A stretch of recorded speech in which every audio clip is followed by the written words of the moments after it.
يسعدني أن أكون اليوم بينكم باسم حركة المقاومة الإسلامية حماس.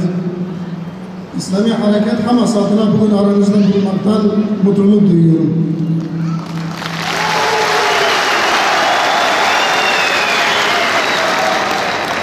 نعتز بهذا الحزب ونتمنى له النجاح والتوفيق. Biz bu topluluktan onur duyuyoruz ve onun için başarılar diliyorum. نتمنى لمؤتمر الحزب هذا النجاح بإذن الله. Bu Hüdapar'ın bu kongresi için sürekli başarılar diliyoruz.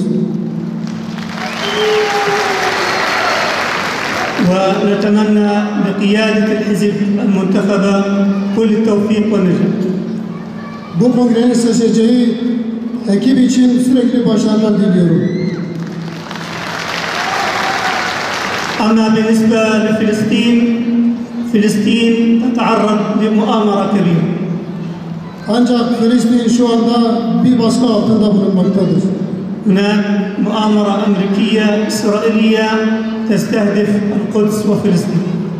Amerika ve İsrail'in baskıları Kudüs'ü ve Filistin'i hedef almış bulunmaktadır.